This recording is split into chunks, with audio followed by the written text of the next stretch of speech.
Good morning, everyone, and welcome to our webinar today on the FCA business plan for the years 23 to 24. As usual, just a bit of housekeeping before we start. As with all our webinars, this will be recorded and will be distributed after the event. Don't have to be a gatekeeper. You can send that to anyone else in your firm that might be interested in an update on the FCA business plan. Throughout the presentation, please keep your cameras off and keep yourself on mute. However, if you do have questions, we invite you to use the chat function in order to put these to us. And at the end, we've saved some time. Well, hopefully we've saved some time. We'll see how it goes, but we've got some time planned at the end just to answer any questions that you may have. So yeah, without further ado, I think we will get on with the show. Today's webinar is an interesting one, and I'm delighted to be joined by four wonderful speakers, and I'll let them all introduce themselves before they start their sections. So why don't you settle down with your cortado and we'll start the show. So as you'll probably know, if you follow the FCA, which I'm sure you do because you're here today, but they love to provide us with gifts. At Christmas, you may remember, we got the Edinburgh Reforms publication, and in true generous FCA style, instead of a chocolate egg this year, we got the publication of the business plan for the years 23-24. What a lovely Easter gift. Anyway, the good news for you all is that there really isn't anything within this plan that we weren't expecting. The way the FCA operates these days is to publish its strategy, which we're now 2 years into the 3-year strategy. They then publish on an annual basis their regulatory initiatives grid, and that sort of shows the priorities for the next few years. And so by the time the business plan is published, we sort of already know the direction of travel, but we get a little more detail in terms of what we can expect specifically during that next year. Sometimes we do, of course, get a surprise, but I don't think there's any surprises this year. So we know we've got loads of things ongoing at the moment. We've got the Edinburgh Reforms, we've got the FSM bill, we've got future regulatory framework. And the bad news, I suppose, for you today, if it is actually bad news, is that we're really hardly going to touch upon that in any huge amount of detail because they don't necessarily feature too much in the plan. So what are we going to cover then today? Well, this slide, yeah, there we go. Sorry, technology almost failed me, but we're back on track. So this slide shows our overview. You'll see that we're really just going to take you through the detail of the plan, and we're going to follow the format of the plan as well, and just sort of summarize the main areas that appear under each of those headings. But before we go into that, I'm just going to do a brief introduction just to give you a reminder of why this is happening and sort of the drivers behind the proposed focus for the FCA this year.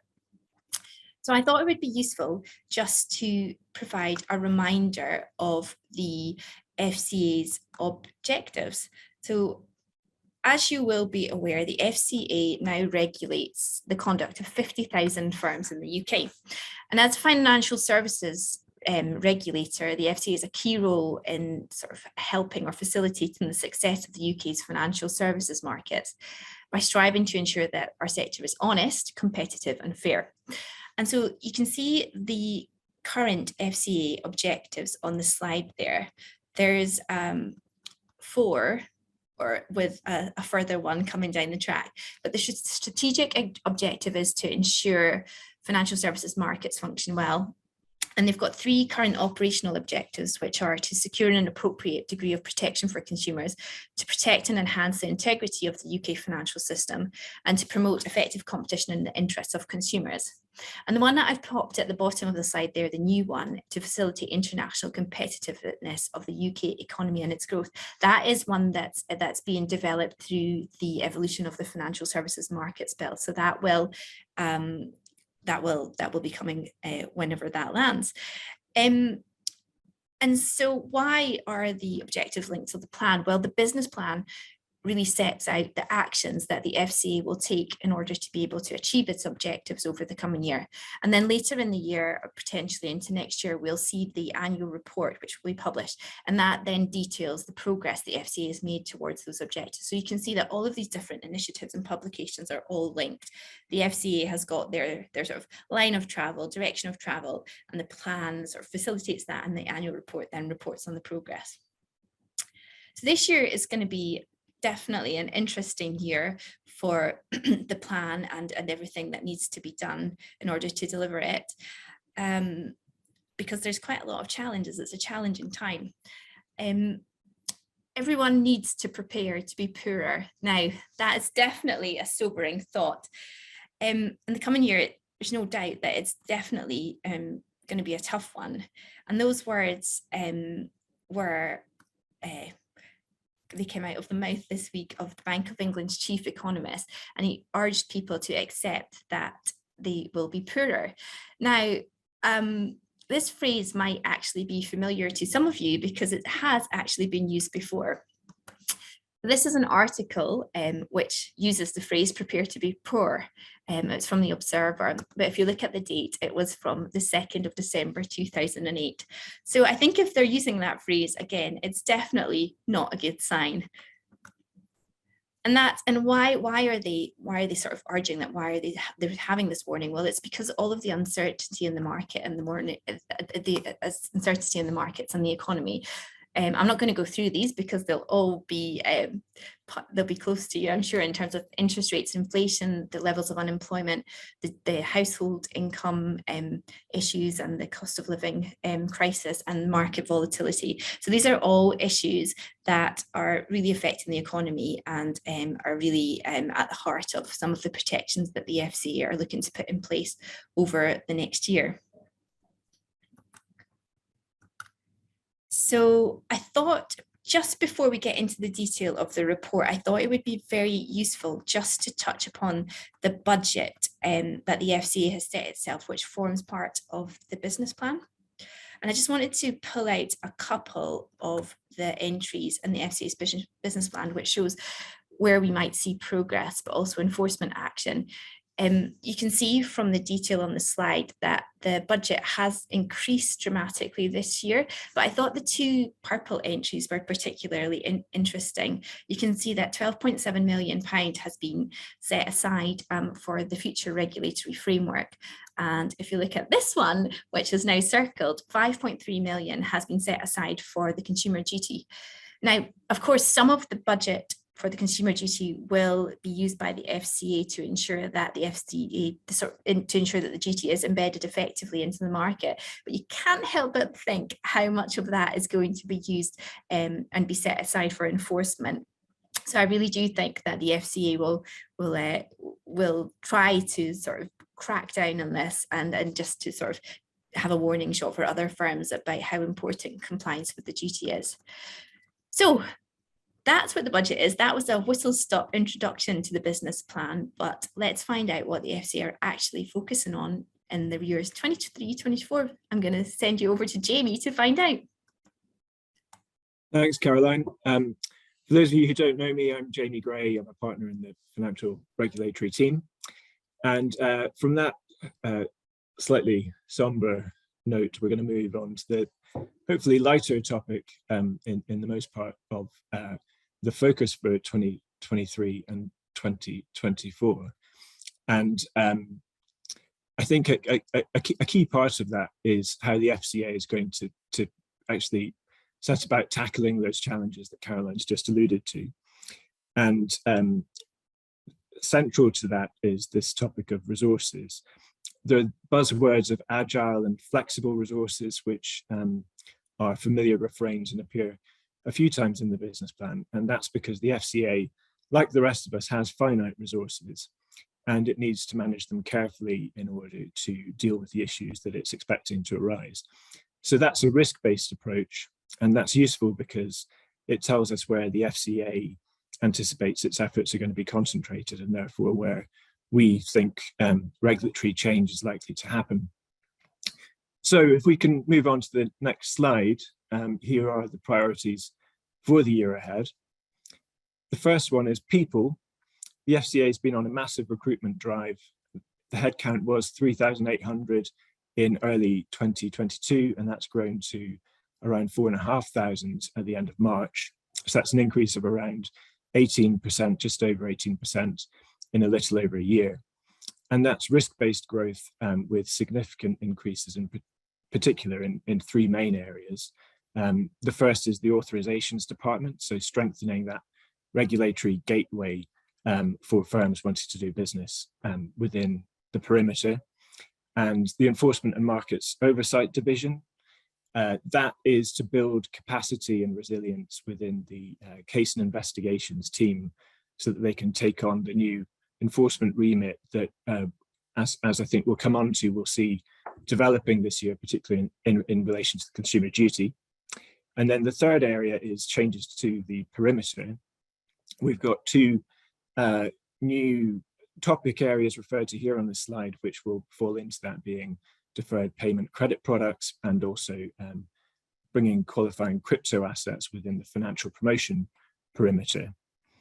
And within people, the FCA expects further steady increases over the year ahead, although it's unlikely we're going to see the same 18% rate, but it's definitely going to be an upward trend in headcount. The next priority is locations. In last year's business plan, the FCA announced it was going to drive its national presence outside of London, and it's committed to doing that. And we've had an update in this business plan of where it is on that. And in Edinburgh, there's around 175 staff members, which is on track for the 200 target in Scotland. The Leeds office opened last year and is up and running with capacity over 200 colleagues on a hybrid working basis, and they're going to be focusing on data and digital capabilities, which ties into wider objectives there. And the FCA has also got a presence in Cardiff and Belfast. And as part of the FCA's goal to become a data-led regulator, it's got ambitions to complete a major internal systems upgrade, that's its core regulatory system, and also improve its data capabilities through automation and analytics tooling. And the overarching goal there is to be more automated, be able to analyze data faster so that they can detect and respond to consumer harm quicker. And it's also investing in cybersecurity, operational resilience for its security of services, technical stability. But it's not just about change for the regulator's benefit, it's also change that's being made to reduce the burden for regulated firms too. We've seen a new data collection program, transforming data collection, that's helped to reduce the burden for 20,000 consumer credit firms, and that's going to be a blueprint, we think, for other areas of regulation over the year ahead. Partners, this is about who the FCA works with, and they have a wide range of different partners, such as consumer groups, trade associations, professional bodies, government departments and regulators in the UK and elsewhere. There's also 4 independent statutory panels involved when developing policies and regulatory decisions, which gives independent input to those. And it's expected that the listing panel and cost benefit analysis panel will become statutory panels later in this year too. Next, on to crypto assets. With the collapse of various exchanges such as FTX recently, these have come into the spotlight yet again with the Treasury's recent consultation in February, and that's on bringing certain crypto assets back within the scope of regulation from a financial promotions perspective. And what the FCA is doing about that is preparing by investing in its skills and making changes to its internal systems and procedures, and also the systems and procedures that it will expect of firms that come within regulation.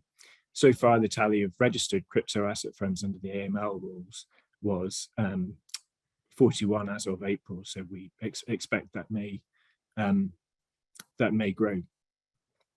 With deferred payment credit, this is another area that the Treasury is proposing to bring within the FCA's regulatory perimeter. And this year, the FCA is going to be designing its approach to implementation, covering consultation, rulemaking, and plans for authorization and how it's going to supervise those firms. It will be picked up on elsewhere, like in the regulatory initiatives grid, and I think it's been covered in the perimeter report too. But this is another indication of the direction of travel.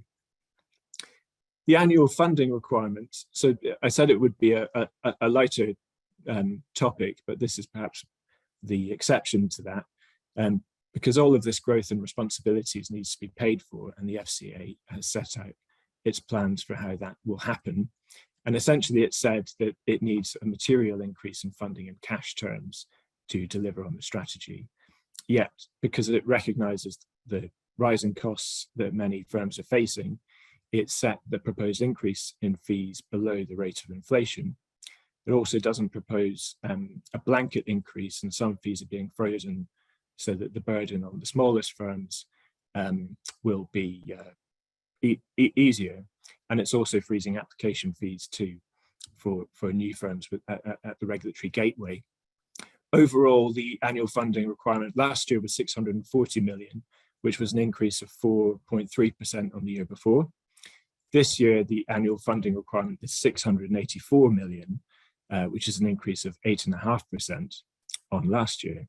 So not the blistering pace of inflation that we've seen, but still not an insignificant jump either. And the last point on this slide is the fees consultation. Alongside the business plan, the FCA has published its fees consultation paper, which sets out its proposals on increasing those regulatory fees and levies for the financial year ahead. Many of you will know that costs are distributed among fee payers according to their fee block, which links into the type of permission they have. So similar permissions are grouped together. And fees broadly reflect the cost of regulating those activities, and the allocation is then adjusted each year according to whether there's additional work that's being undertaken for those particular firms. The consultation's closing on the 11th of May, so that's 2 weeks today, and the policy statement comes out usually in June. We don't expect significant changes, but the FCA will take on board feedback, so it's worth engaging with that process.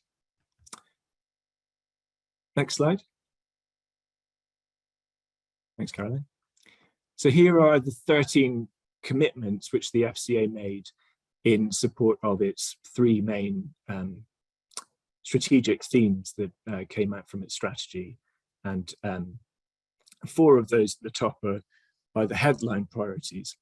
So whilst the commitments themselves aren't new, they were covered last year, and this is a new way of presenting them by identifying the most critical commitments over the year ahead.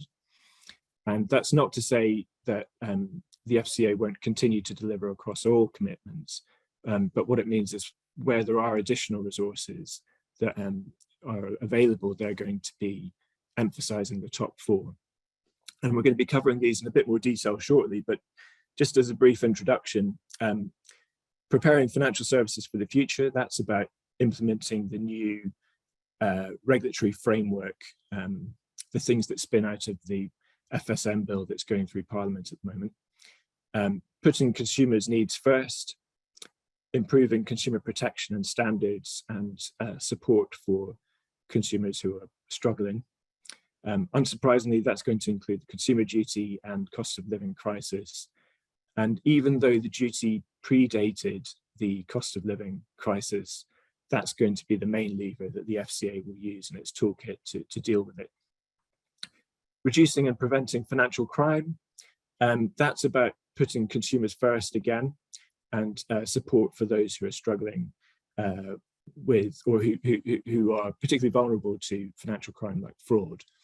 And it's likely that similarly on this topic within financial crime, we'll see more supervisory enforcement action in relation to AML. And the last one to cover here is strengthening the UK's position in global wholesale markets. The aim here is to help ensure that the UK is leading in global markets, the main market of choice for issuers, intermediaries and investors. And that's obviously a different sort of theme from the other pervasive ones, which get more coverage. It's capital markets in focus, and it shows that capital markets aren't forgotten. So we'll come on to each of these themes in a bit more detail shortly, but as you know, I think something to bear in mind through all of this is that the we'll find more granularity in other areas, other publications that the FCA makes. We're not going to get the same granularity you'd find in rules or guidance, or the same project detail that you'd find in the regulatory initiatives grid. So it is more of an art than a science, but it is certainly useful in preparing for the year ahead. And with that, I think I will hand you over to Sylvia. Thanks, Jamie, and morning, everyone. I'm Sylvia. I'm a solicitor in Burness Paul's Financial Services Regulatory Team. So before I delve into the first of the three focuses, which this next part of today's session will be centred around, I thought it would be worth briefly mentioning how the FCA is going to measure its progress on delivering the 13 commitments which cut across the three focuses. So for each commitment, the FCA has set out the outcomes it's wanting to achieve. The FCA has created metrics for each of the outcomes, and these can be categorised into three types. Metrics based on research data that record the attitudes, perceptions, or behaviours of consumers of firms, and metrics that provide market data that measure or are indicative of the outcome, and metrics based on the FCA's own data that records the FCA's activities that help to achieve the outcome. So, for example, in measuring its progress on its commitment to reducing and preventing financial crime, one metric the FCA will be looking at is an operational metric, which focuses on the number of cases opened which relate to financial crime and fraud.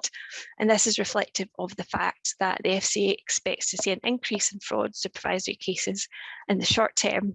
But as the strategy develops, it expects to see a reduction in the number of cases opened in the longer term. For each of the commitments, which Jamie has given us an overview of, there are a handful of targeted metrics, and these are intended to really test and measure the FCA's own progress and performance. A lot of the work on these commitments is well underway.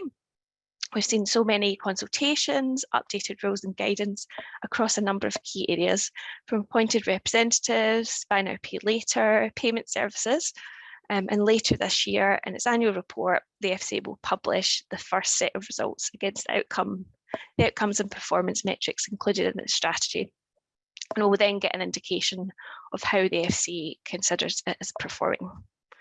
So picking up on the first of the three focuses under the business plan, reducing and preventing serious harm, there are 6 commitments which cut across this focus. Thanks, Caroline. And the FCA sets out the actions it is taking to deliver across those 6 commitments for reducing misconduct that can cause serious harm. So if you take us on to the next slide, please. Thanks. Okay, so picking up on that first focus and setting out the commitments and the proposed actions. So the actions that are proposed centre around how the FCA can better protect consumers, particularly those that are seen as vulnerable. So that's in areas like fraud, financial crime. And we do have 6 commitments under the reducing and preventing serious harm category. So I will cover them all at least briefly and spend a little more time on some. So our first commitment there is a commitment to deal with problem firms. So those are the firms which don't meet the regulated standards and therefore put consumers and markets at risk. The FCA wants to be proactive in its approach to dealing with problem firms and intends to do this by developing and enhancing data-led capabilities. So Jamie's sort of touched on that already.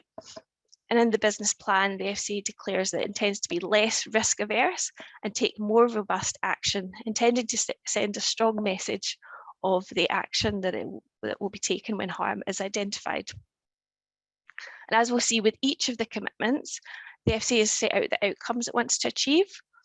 So the outcomes for this particular commitment are: the FCA wants consumers and market participants to have confidence that firms which fail to meet the threshold conditions or should otherwise not be regulated are identified and cancelled quickly. It also wants to instill trust so that consumers and market participants trust that the FCA will intervene at an early stage when intervention is needed.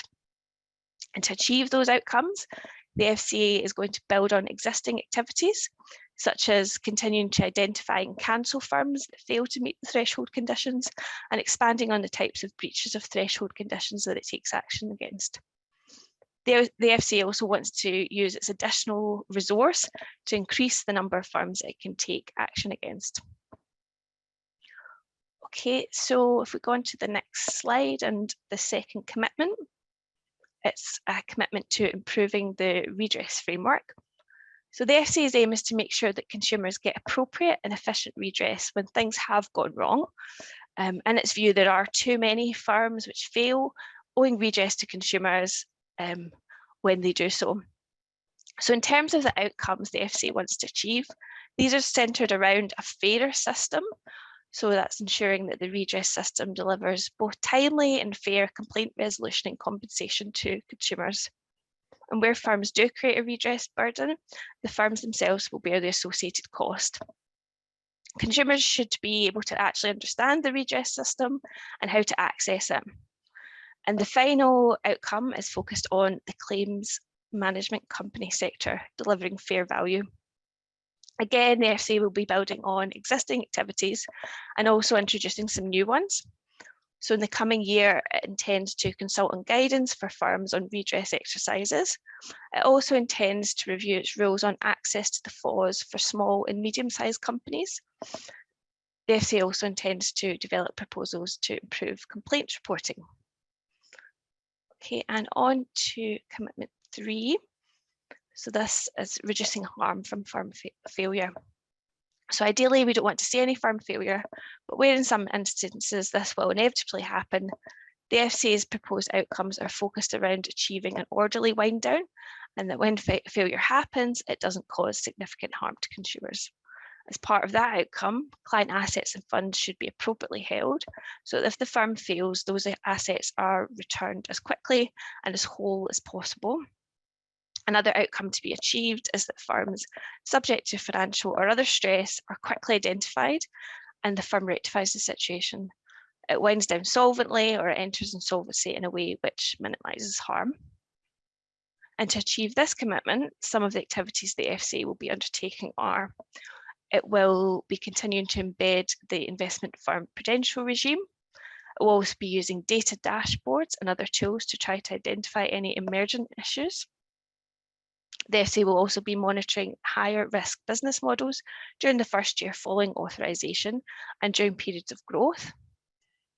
A new activity which we can expect to see this year is that the FCA will introduce a new regulatory return, and this will require 20,000 solo regulated firms to provide a baseline level of information about their financial resilience. Again, here we're seeing the FCA gathering data and employing a data-led approach to regulation. So on to our fourth commitment, improving oversight of appointed representatives. Under this commitment, there was only one outcome, that's to achieve stronger oversight by principals to reduce harm caused through appointed reps. So the regulator being very deliberate on what it's looking to achieve here. And to deliver on this outcome, the FCA intends to continue its ongoing scrutiny of the appointed reps regime. To do that, it intends to use higher quality data to better target its use of resources, both at the gateway point, so right at the outset, and in ongoing supervision. And part of that better quality data will come from the December 2022 information requirement, so that back in December when the FCA asked principal firms for information about their appointed reps. And delivering this outcome will also involve more engagement with principal firms and more robust assessments of authorisation applications by prospective principal firms. So in general, appointed reps and their principals can expect more oversight and engagement from the FCA and potentially further policy interventions and potential legislative changes coming further down the track. So I will quickly touch on market abuse now. So on to the next commitment, and that's to delivering assertive action on market abuse. So in terms of outcomes, the FCA wants to achieve timely and accurate disclosure of inside information where that is identified. It also wants to see financial firms and issuers being more resilient to market abuse by having robust systems and controls, high quality reporting practices, and a strong anti-market abuse culture.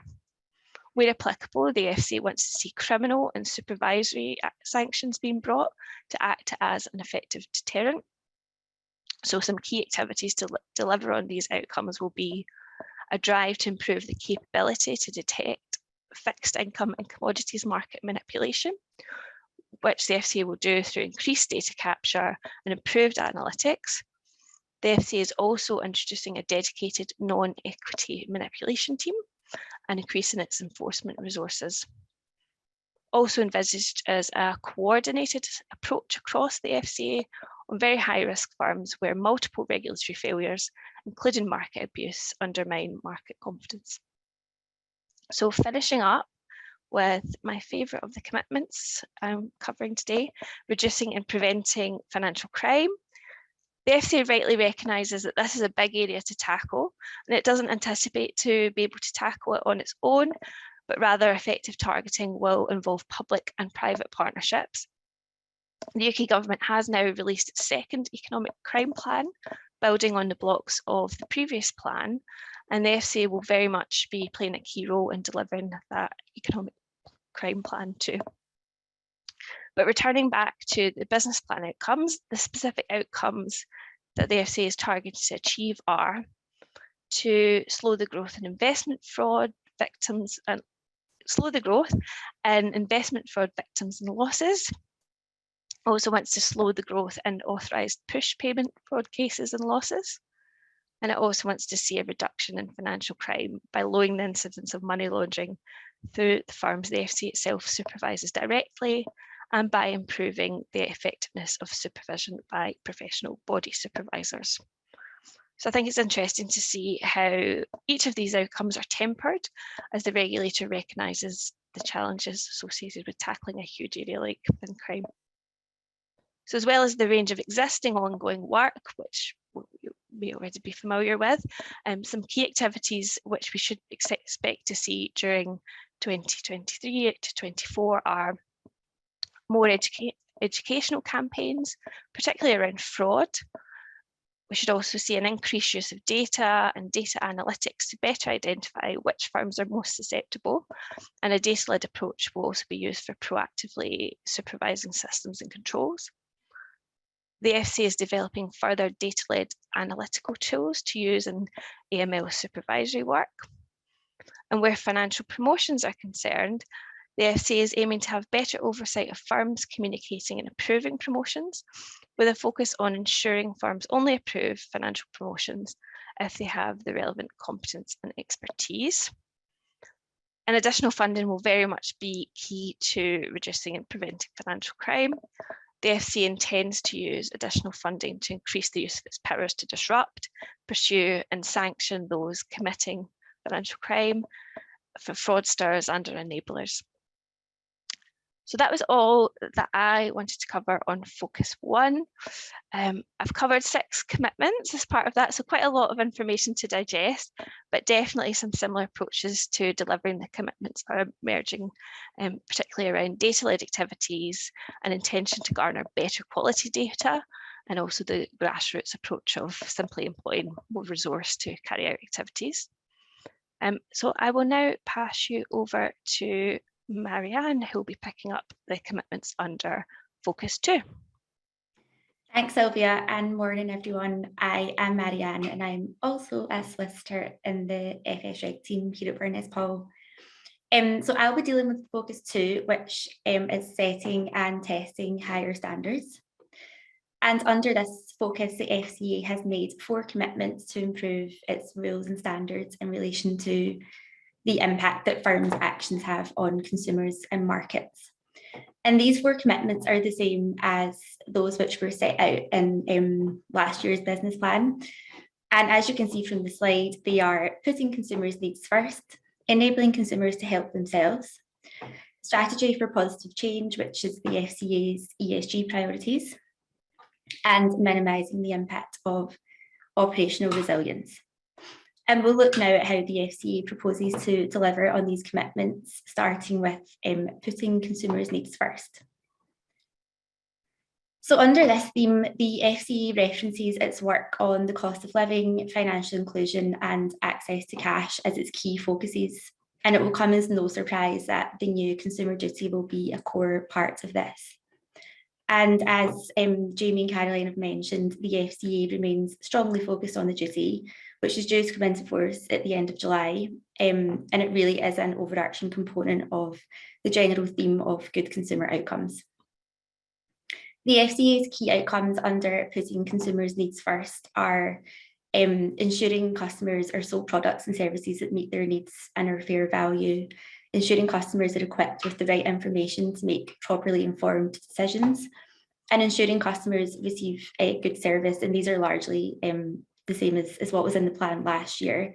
The FCA has added a new outcome since last year to its commitment of financial inclusion, which is to ensure that firms support customers to sustainably manage their debts. And the addition of this is really a reflection of the fact that unfortunately many customers will be struggling with debt as a result of the cost of living crisis. And there are many actions which the FCA has stated it proposes to take in the coming year to achieve these outcomes. I've picked out a few of these. The consumer duty is, of course, number one. The FCA plans to make use of the additional funding which is assigned to it to heighten its supervisory and enforcement capabilities across sectors. And as Caroline mentioned, the FCA is planning to invest £5.3 million to ensure that the duty is effectively embedded. As well as this, interestingly, the FCA plans to introduce an interventions team, which will be created within the Enforcement Division.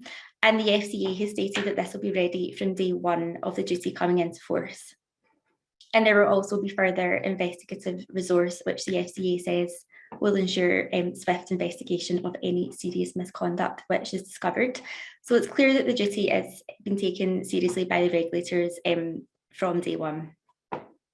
So moving on to debt advice, the FCA intends to review its debt advice rules to ensure they set the framework for good quality advice. Further, the FCA plans to consult on changes to its mortgage, consumer credit and overdraft rules with the aim to improve outcomes for consumers in financial difficulties. And this will build on guidance which was introduced during the pandemic.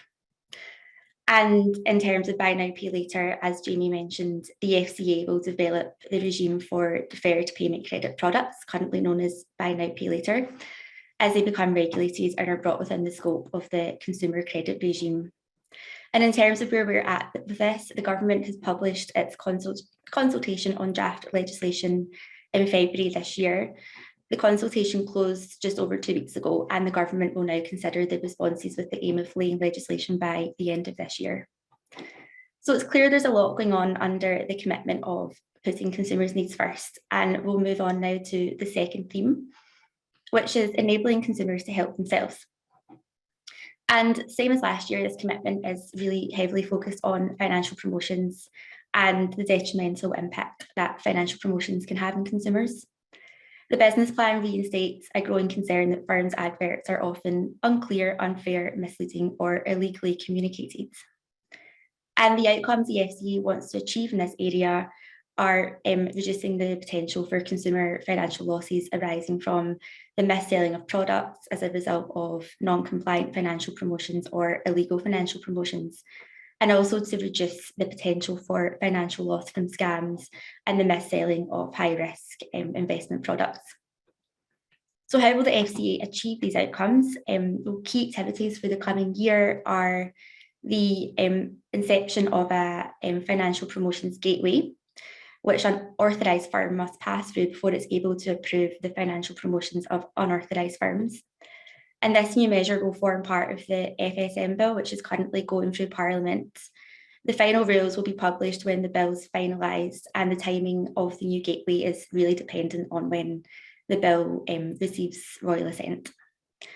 In terms of crypto assets, the FCA plans to prepare for its new responsibilities following the extension of the financial promotion regime to include promotions of qualifying crypto assets. And the FCA also plans to develop its capabilities to monitor social media for illegal financial promotions. Moving on now to the third commitment, which is the FCA's ESG priorities. And it's no surprise that ESG remains a key priority for the FCA, and it makes clear in the business plan that it's eager to support the government in its ambitions to foster the world's first net zero financial centre. And in recognition of the importance that sustainability has to firms' prospects, the FCA states it will ensure the industry has the tools and regulatory guardrails to help it deliver for consumers and the wider society. And the outcomes the FCA wants to achieve in this area are trust in consumer protection from misleading marketing and ESG disclosures, high quality climate and wider sustainability related disclosures to support accurate market pricing, and to help consumers choose sustainable investments, and also active investor stewardship that positively influences companies' sustainability strategies and supports a market-led transition to a more sustainable future. How will the FCA do this? Well, some of the key actions that it intends to carry out this year are to consult on changes to the listing rules to reference the final International Sustainability Standards Board, ISSB standards. It also plans to finalise and publish the rules on sustainability disclosure requirements and investment labels and begin the implementation process. And the FCA also plans to publish its own net zero transition plan. So moving on finally to the last of the commitments under the theme of setting and testing higher standards. This is minimising the impact of operational disruptions. And the business plan references the fact that firms continue to face an ever-growing level of cyber threats and operational resilience risks, and makes the point that firms should be investing in their resilience given the increasing scale of such threats. And there's one single outcome that the FCA wants to achieve in this area, and that is to ensure that important business services that firms provide are resilient to operational disruption. And to meet this goal, the FCA intends to assess how operationally resilient firms are to remaining within their impact tolerances ahead of the 31st of March 2025 deadline, which is set out in its operational resilience policy. It also intends to make it clearer how firms should be reporting operational incidents to them, including what, when, and how they should be reporting. And finally, the FCA, Bank of England, PRA, and Treasury will continue their work on their critical third-party regime, which will cement their plans to allow the regulators to directly oversee services provided by critical third parties in the financial sector. And the new regime is to be introduced by the FSM bill.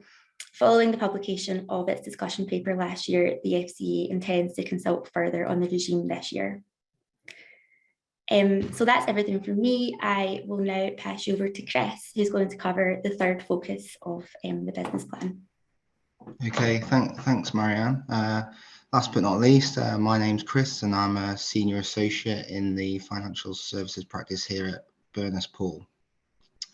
And as Marianne said, I'm going to look at the third and final focus of the FCA, which is its focus on competition and positive change. When we presented on the FCA business plan last year, the FCA was at the beginning of its 3-year strategy, and therefore we only highlighted that firms would likely have a general awareness of competition law. Perhaps it wasn't a key focus in boardrooms. We also provided a high-level overview of competition law in relation to financial services. Our general approach last year was very much to set the scene on the FCA's high-level thinking. This year, the FCA is provided with some more food for thought, particularly in relation to its commitment to shaping digital markets to achieve good outcomes through the publication of 2 discussion papers in October last year, one on big tech and its entry and expansion into retail financial services and the potential impact that will have on competition, and one on artificial intelligence and machine learning, where the regulators are posing various questions to the FS industry. I'd encourage anyone attending the seminar today to review the discussion papers in detail to get a sense of the disruption that's potentially coming and the benefits and challenges, But for those that don't have time, I'll do my best today to give an overview of the discussion papers, very much being the focus of the second part of my presentation. But before I turn to the papers, I want to just remind everyone of the FCA's rationale for promoting competition and positive change and its commitment in its strategy. So the FCA want to use competition as a force for better consumer and market outcomes. They state that competition should be a force for good. Firms should compete for customers on the basis of service, quality, price, and innovation. And competition should encourage better outcomes for consumers. The FCA will make sure its standards reflect current and emerging risks while enabling innovation and competition in consumers' interests. The three commitments in its strategy are to preparing financial services for the future, strengthening the UK's position in global wholesale markets, and shaping digital markets to achieve good outcomes. So if we turn to the first of these, preparing financial services for the future, the FCA will be busy implementing the outcomes of the future regulatory framework review. Again, we've covered this in detail before in various presentations, but in essence, it is proposed in the review that the regulators will have more responsibilities with regard to rulemaking, and it's proposed that the body of EU legislation applicable to financial services in the UK is moved into the regulators' rule books to enable a more nimble and dynamic changes to rules without the need for subsequent secondary legislation. So the key outcomes the FCA are looking to achieve in preparing financial services for the future is that it supports all the FCA's top line outcomes and creates confidence in financial markets, and also that the FCA ensures an orderly replacement of firm-facing requirements in legislation in the FCA handbook.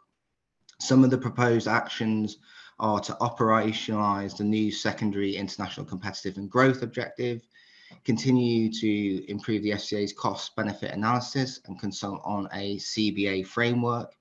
They also want to consult on the new rule framework and respond to the Chancellor's latest remit letter, and operationalise the new requirements for engaging parliamentary committees on consultations, and establish and maintain the Listing Authority Advisory Panel as a statutory panel. If we turn to the second objective, and that is to strengthen the UK's position in global wholesale markets. The FCA wants a UK wholesale market which supports both the domestic economy and growth, and is open to innovation underpinned by high standards of market integrity and consumer protection. The key outcomes here are that there is a clear, well understood, proportionate and trusted regulatory framework. Any remediation required is swiftly undertaken or enforced by the regulator with regard to bad outcomes, and that the UK is regarded as innovative and one of the top markets of choice with appropriately evolving regulation. So its proposed actions in this regard are updating the regulatory framework. The FCA expect to bring forward proposals for changes involving MiFID, the prospectus regulation, including a new public offer regime, the securitization regulation, the short selling regulation, and also proposals on asset management, all of which we set out in our presentation earlier in the year on the UK's Edinburgh reforms. Another proposed action is the FCA wants to encourage and support innovation. So the FCA, for example, will work with the Bank of England on a financial market infrastructure sandbox to test potential distributed ledger technology in areas such as settlement. And they also want to support evolving markets. So the FCA will support industry work on digitalisation and T+1 settlement. And then finally, the FCA want to shape digital markets to achieve good outcomes. The digitalisation of financial services changing how consumers make decisions and markets operate. Technology in financial services is constantly evolving. So the key outcomes for the FCA are the development of digital markets and the use of new technologies in financial products and services leads to fair value for consumers. and that the consumer journey for digital financial products and services enables consumers to take decisions in their best interests. So some of the proposed actions, and this is what we're going to touch on in detail in a minute, is that there will be feedback statements to the FCA's discussion paper 2205 on big tech and DP 2204 on artificial intelligence. The FCA will also continue to strengthen its engagement with other UK regulators to drive greater regulatory cooperation on digital issues, and they'll do that through the Digital Regulation Cooperation Forum.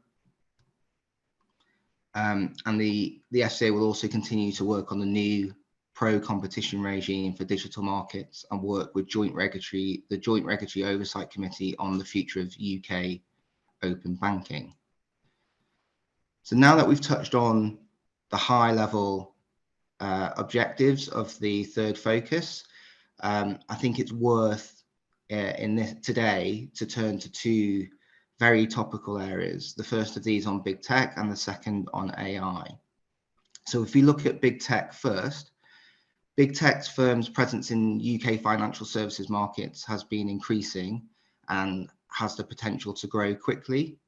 Given the potential implications for consumers and competition, the FCA wants to better understand the emerging risks and opportunities to ensure that benefits to consumers are harnessed and important harms mitigated. I'm sure you all know, but for those that don't, Google, Apple, Amazon, Meta, formerly known as Facebook, and Microsoft, along with some Chinese firms such as Alibaba and Tencent, are traditionally considered to make up big tech.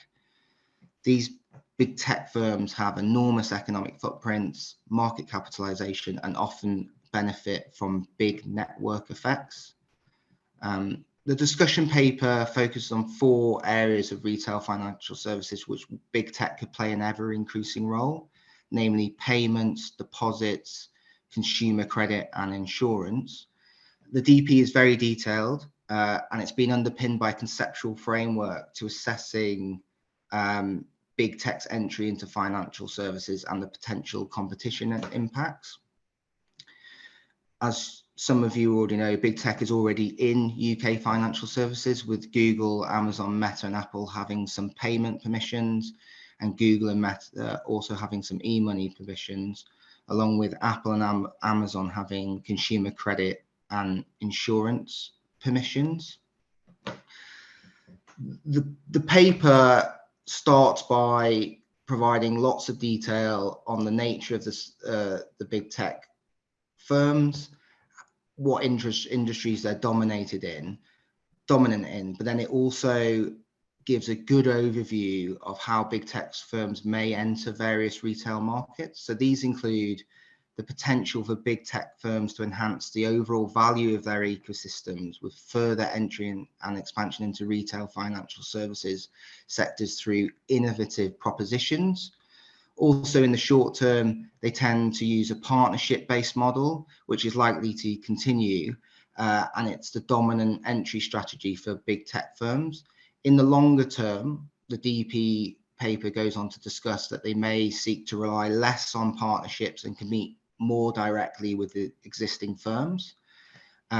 Also, big tech firms' entry may not be sequential or predictable.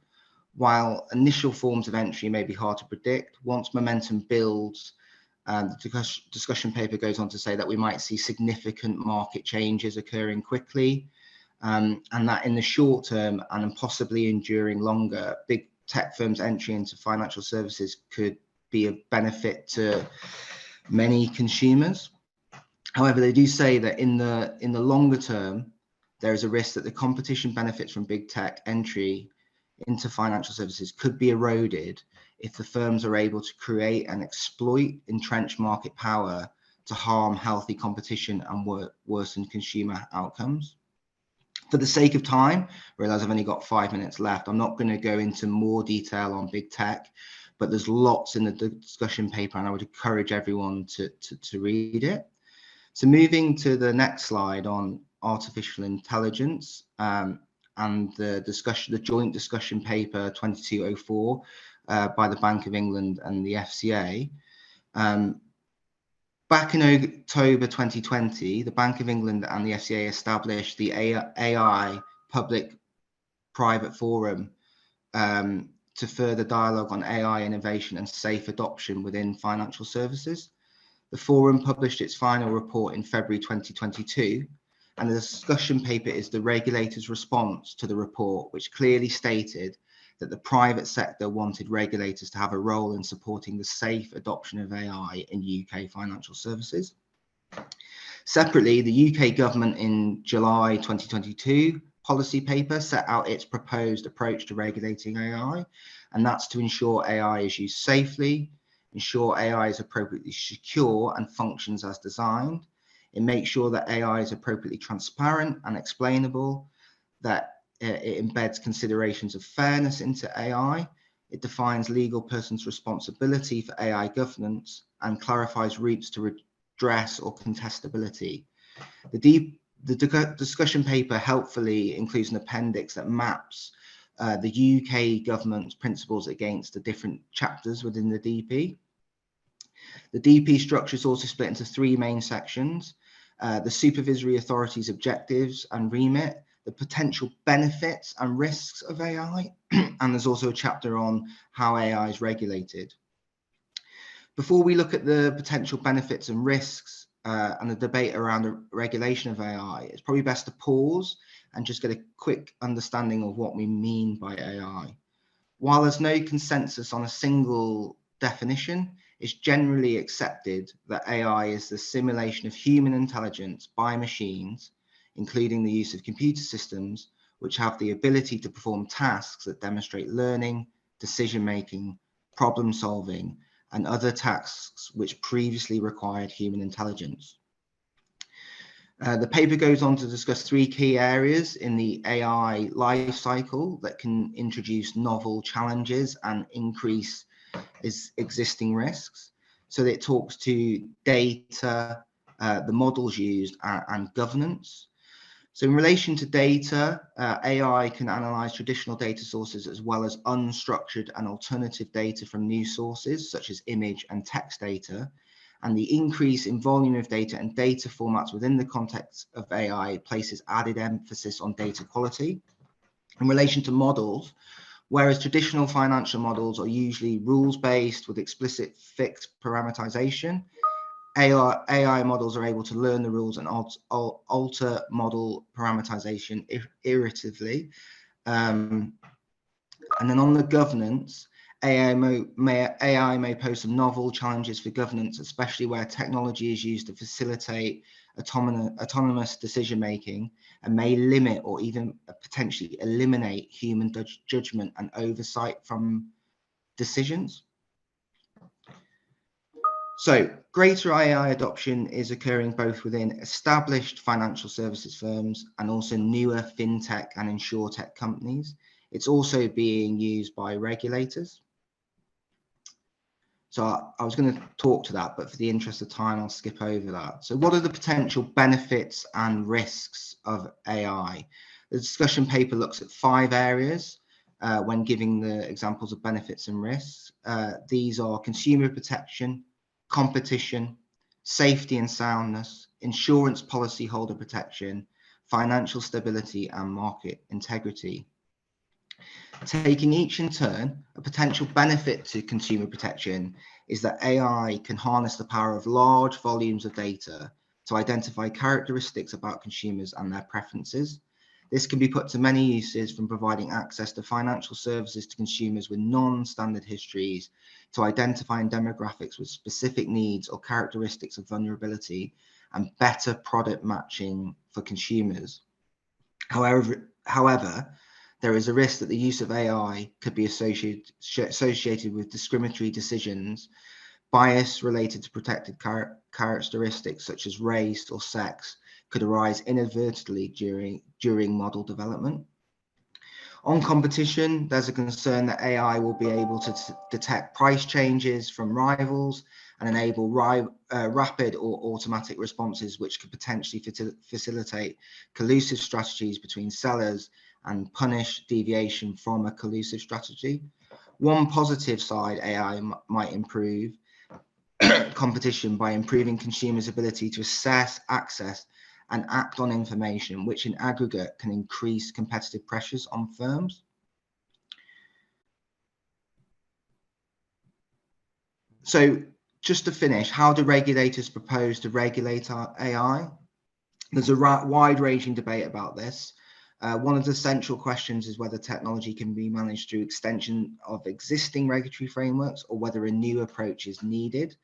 The debate's happening with regulators across the globe, and the DP sets out various links. So for those that are really interested in this topic, there's lots of material produced by third-party regulators around consultation and papers that they've done on the issue. In terms of the discussion paper itself, it sets out areas in competition, consumer protection, operational resilience, outsourcing, and third-party risk management, to name a few, where there are existing rules and regulations that the regulators believe cover activities undertaken by AI. One example is in dealing with the potential bias and vulnerability issues that AI may pose. The discussion paper cites the FCA principles for business, including the requirement that firms must pay due regard to interest of its consumers and treat them fairly, and also the new consumer duty principle that firms must act to deliver good outcomes for retail consumers. The paper also cites that discriminatory decisions made through using AI systems could breach the Equalities Act. Okay, I'm just conscious that we've gone over the hour, so I'll leave it there just to give some time for some questions. But just to encourage everyone on this call to read both those papers, that you know, embarking on that for this webinar, I found that there's lots to be found in there in terms of direction of travel, and some of the key issues that we're all going to be discussing over the next couple of years can be found in there. Thanks, Chris. Sorry, everyone, we seem to have run over today, which we try not to do. So we have had a couple of questions come in directly, but I think just in the interest of time, because I'm sure you've all got busy diaries, we will get back to you directly in response to your questions. Thanks very much for your time today. I hope you find that insightful, and hope it didn't worry you too much, but I think there's lots of good, interesting stuff ongoing at the moment, and I'm sure you'll all have a role in implementing these changes to your respective firms. As I said, here are our contact details, Jamie and myself, and Chris, Sylvia and Marianne. If you've got any questions, please do reach out. We're hosting a quite exclusive Consumer Duty Roundtable in the office next Wednesday in Edinburgh, and we do actually have a couple of spaces left. So if you'd be interested in having a Chatham House Rules discussion on that, please do get in touch with me, and if we've got space, we'll squeeze you in, but it's set to be a lively and informative discussion. Without further ado, thank you all for coming. Thanks also to Jamie, Chris, Marianne, Sylvia and Anna and the team for all their work to pull this together, and also of course to Iona and Danny and our BD team. And we hope you have a wonderful day, and we'll look forward to seeing you soon. Thanks everybody. Bye-bye.